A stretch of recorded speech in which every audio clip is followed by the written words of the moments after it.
Mică fiind, de câte ori aveam indigestie, probleme cu intestinele sau cu fierea, ori eram pur și simplu bolnavă, mama îmi făcea această supă de chimeni. Pentru mine este o mâncare reconfortantă și azi vreau să vă arăt cum o fac eu. Să începem!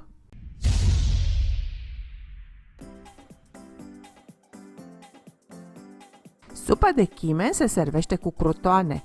Pentru acestea, încălzim cuptorul la 180 de grade Celsius, tăiem cu bulețe niște felii de pâine mai veche, ideal ar fi să fie veche de o zi, două. Feliile mele erau cam proaspete, dar asta am avut la îndemână. Am pus bucățile de pâine într-o tavă, am stropit cu ulei de măsline și cu puțină sare, am amestecat ușor pâinea, apoi am pus-o la cuptor pentru circa 5 minute, după care verific dacă sunt gata sau mai au nevoie de timp pentru rumenire. Între timp, facem supa. Am curățat și feliat o ceapă mare albă. M-am uitat și în cărțile Sandei Marin și ale Silviei Jurcovan. Ambele prevedeau și în rețeta aceasta și rădăcinoase, cum ar fi morcovul și pătrunjelul. La mine în casă, mama și bunica nu puneau și nu pun nici eu. Voi alegeți dacă puneți aceste legume sau nu. Pe foc am încins 2-3 lincuri de ulei, am pus ceapa tăiată să se călească pe foc potrivit, am adăugat și ceva sare să-și lase lichid propriu.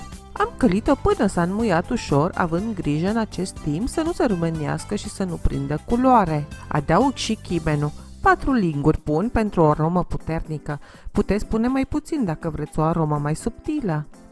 Prăjite la foc mic și amestecând continuu, semințele de chimen își dezvoltă mult mai bine aroma decât dacă ar fi doar fierte. Veți simți asta inclusiv prin aroma ce o va răspândi în bucătărie. După 2-3 minute de la adăugarea chimenului, punem și 2 linguri făină și o linguriță boia dulce. Amestecăm rapid ca făina să îmbrace restul ingredientelor, dar nu o lăsăm să se coloreze și nici să se gătească. Nu de alta, dar făina se va arde foarte repede. Adăugăm o cană de apă, cât de puțin la început, amestecăm pentru a preveni formarea de cocoloașe și vom vedea cum supa va căpăta consistență omogenă, îngroșată, moment în care adăugăm și restul de apă până la 2 litri de lichid și lăsăm la fiert la foc mic pentru încă un sfert de oră. Este foarte important la această rețetă să avem toate ingredientele la îndemână, căci și ceapa, și făina, și boia, lăsate doar pentru puțin timp pe foc nesupravegheate, se vor arde foarte ușor. Dar odată cei 2 litri de lichid adăugat, putem fi ceva mai relaxați. Mai avem doar de așteptat să fiarbă puțin.